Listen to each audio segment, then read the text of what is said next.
श्री गुरु सत्ताई नमः। सभी को प्रणाम। पिछले वीडियो में हमने सुना प्रत्येक व्यक्ति ज्ञान की पवित्रता एवं उपयोगिता समझे। गीता ज्ञान का ग्रंथ है। गीता में संसार की सर्वश्रेष्ठ वस्तु ज्ञान को ही बताया गया है। ज्ञान साधना में निरंतर संलग्न रहने वाले व्यक्ति बुद्धि योगी हैं। इस मार्ग में प्रीति पूर्वक लगे हुए व्यक्ति वास्तव में अपनी इस तपश्चर्या द्वारा भगवान का भजन ही करते हैं और ईश्वर प्रदत्त बुद्धि योग द्वारा मनुष्य ईश्वर को प्राप्त कर लेता है। अध्याय 10वां श्लोक। तेषां सतत युक्तानां भजतां प्रीतिपूर्वकं ददामि बुद्धि योगम तम येन मामुपयान्ति ते। अर्थात निरंतर प्रीतिपूर्वक प्रयत्न पूर्वक मुझ ईश्वर को भजने वाले लोगों को मैं बुद्धि योग की प्रेरणा देता हूँ और वे इसी के सहारे मुझे प्राप्त कर लेते हैं। परमेश्वर जिन पर भी प्रसन्न होते हैं उन्हें वे अधिक विचारशील, सद्भावना संपन्न और ज्ञान परायण बनाते हैं तथा बुद्धि योग में संलग्न होने की प्रेरणा देते हैं। भक्त का तो एक ही काम है, हरदम उनका ध्यान ईश्वर में ही लगा रहता है। ईश्वर में ध्यान लगे रहने के सिवाय उनके लिए कोई काम नहीं होता। सारा का सारा काम, सारी जिम्मेदारी अब भगवान की ही हो जाती है। अर्थात उन भक्तों से जो कुछ कराना है, उनको जो कुछ देना है, ये सारा काम भगवान का ही हो जाता है और भगवान उनको ऐसी बुद्धि देते हैं कि उनका भक्त समता में स्थित हो जाता है और संसार में सद्ज्ञान का प्रसार ही उनका मुख्य काम बन जाता है। प्राचीन काल से लेकर अब तक के समस्त सच्चे ईश्वर भक्त ऋषि आजीवन इसी कार्य में लगे रहे हैं। गुरुकुल चलाने में, सद्ग्रंथों को लिखने में, यज्ञ आयोजनों में, कथा प्रवचन कहने में, संस्कार और पर्वों की व्यवस्था में संलग्न रहकर वे संसार को ज्ञानवान बनाने के लिए प्रयत्न करते रहते हैं। प्रत्येक ईश्वर भक्त को सदा से यही करना पड़ा है। संसार में अज्ञानग्रस्त प्राणियों को देखकर उसकी अंतरात्मा में करुणा की अजस्र धारा बहे बिना रह नहीं सकती। ईश्वर प्रदत्त बुद्धि योग की प्रेरणा को वह तिरस्कृत कर ही नहीं सकता। अतएव उसे अपनी परिस्थितियों के अनुसार मानव जाति को अधिक ज्ञानवान बनाने के लिए अपनी सामर्थ्य भर प्रयत्न एवं पुरुषार्थ करना ही पड़ता है। साक्षरता की ज्ञान की उपयोगिता इस बात में है कि इसके द्वारा जीवन को ऊंचा उठाने के लिए उपयोगी एवं आवश्यक ज्ञान प्राप्त किया जाए। वो पढ़ा, सुना और समझा जाए जिससे जीवन निर्माण एवं समाज निर्माण में सहायता मिलती रहे। ये शिक्षा को विद्या में परिणत करने की भूमिका है। पढ़ना लिखना यदि रोटी कमाने या सऊर सलीका सीखने तक ही सीमित रह जाए तो उसे पढ़ाई मात्र कहा जाएगा। पर जब वो पढ़ाई आदर्शवादिता एवं उत्कृष्टता को उपलब्ध करने में सहायक बनती है तब उसे विद्या कहा जाने लगता है। विद्या ही आत्मकल्याण का एक प्रधान साधन है। गायत्री महामंत्र के द्वारा हम उस विद्या की ऋतंभरा प्रज्ञा की आराधना करते हैं। विद्यावान व्यक्ति को विवेकशील बनना पड़ता है। उसकी वृत्ति हंस की तरह नीर शीर विवेक की बन जाती है। इस संसार में अगणित प्रकार की विचारधाराएं विद्यमान हैं। लोग अगणित प्रकार की गतिविधियां अपनाए हुए हैं। लोग क्या कहते हैं, क्या सोचते हैं और क्या करते हैं, इससे विद्यावान व्यक्ति, विवेकशील व्यक्ति तनिक भी प्रभावित नहीं होता, वरन अपनी मौलिक आस्था का अवलंबन करके वही सोचता है जो सोचना चाहिए, वही करता है जो करना चाहिए। उसमें विद्या की प्राप्ति के कारण इतना साहस एवं आत्मबल उत्पन्न हो ही जाता है कि सारी दुनिया एक और भले ही बनी रहे पर वो अकेला सत्य के मार्ग पर अविचल चट्टान की तरह सुदृढ़ खड़ा रहेगा। अध्याय 2 श्लोक 69। या निशा सर्वभूतानां तस्यां जागर्ति संयमी यस्यां जागृति भूतानि सा निशा पश्यतो मुनेः। अर्थात जो सब भूत प्राणियों के लिए रात है उसमें संयमी जागता है और जिसमें सब भूत प्राणी जागते हैं मुनियों के लिए वह रात्रि है। जिनकी इंद्रियां और मन वश में नहीं है, जो भोगों में आसक्त हैं, वे सब परमात्म तत्व की तरफ से सोए हुए हैं। परमात्मा क्या है, तत्व ज्ञान क्या है, हम दुख क्यों पा रहे हैं, हम जो कुछ कर रहे हैं उसका परिणाम क्या होगा, इसके बारे में बिल्कुल न सोचना रात्रि है।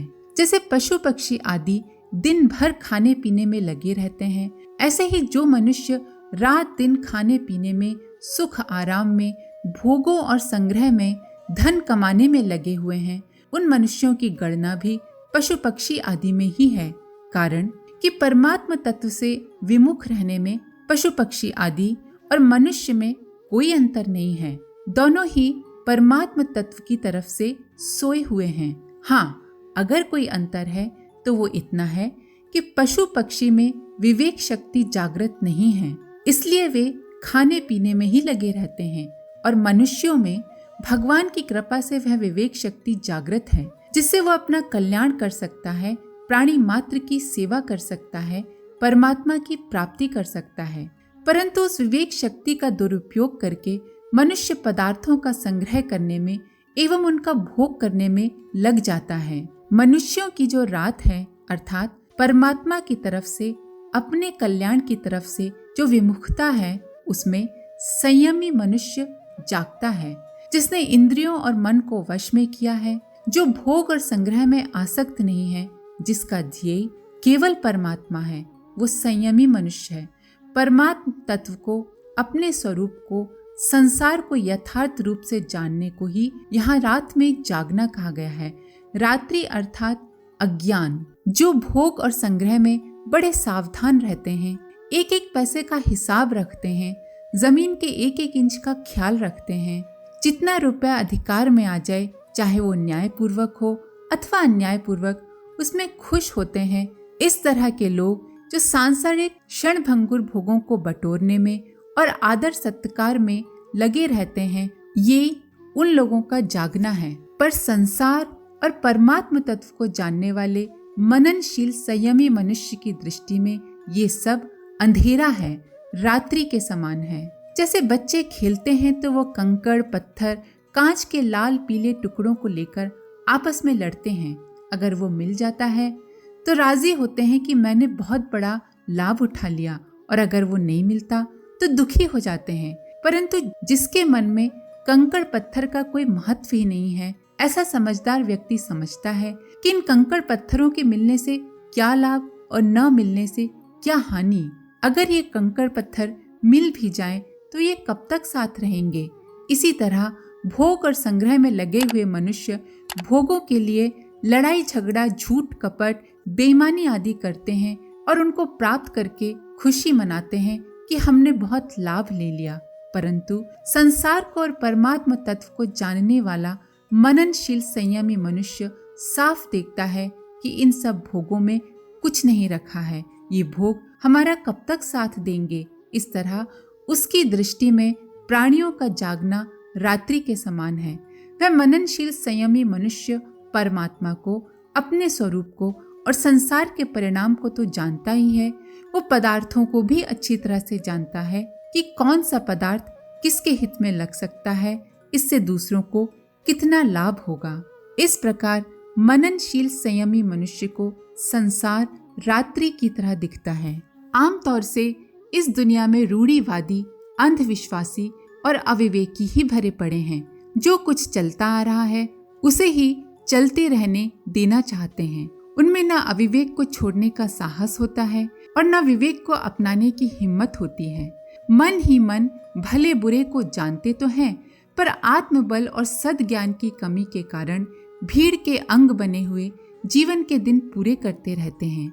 वे न तो कोई बुराई छोड़ पाते हैं और न ही कोई अच्छाई ग्रहण कर पाते हैं। अधिकांश लोग तो इसी प्रकार के हैं, पर ऐसे लोगों के साथ चलना, उनके स्वर में स्वर मिलाना विवेकवान से, विद्यावान से नहीं बन पड़ता। इसलिए उसे विवश होकर दूसरा रास्ता अपनाना पड़ता है जो सर्वसाधारण से भिन्न होता है। जैसे आदर्श विहीन जिंदगी साधारण लोग बिताते हैं, जैसे घटिया स्तर से लोग सोचते हैं, वो उससे नहीं बन पड़ता, उसे अपना अलग रास्ता बनाना पड़ता है।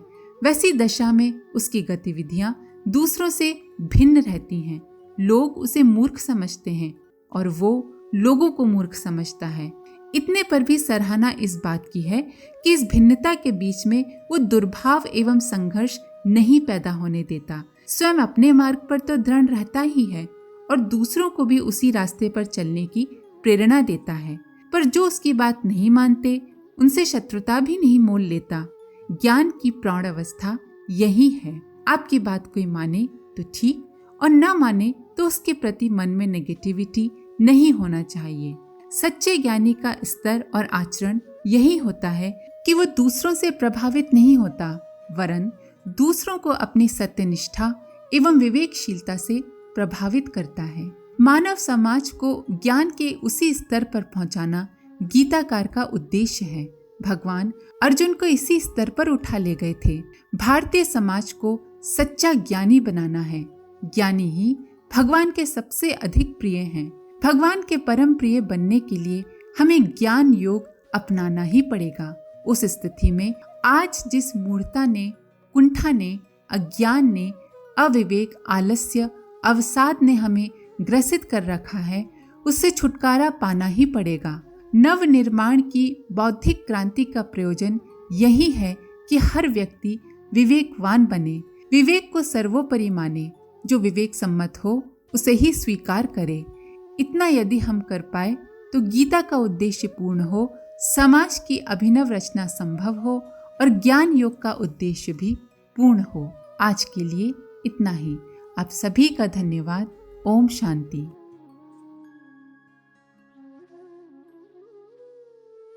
हमारे YouTube चैनल को सब्सक्राइब करें और बेल आइकन को दबाकर ऑल पर क्लिक करें ताकि आने वाले सभी वीडियोस की नोटिफिकेशन आपको मिलती रहे।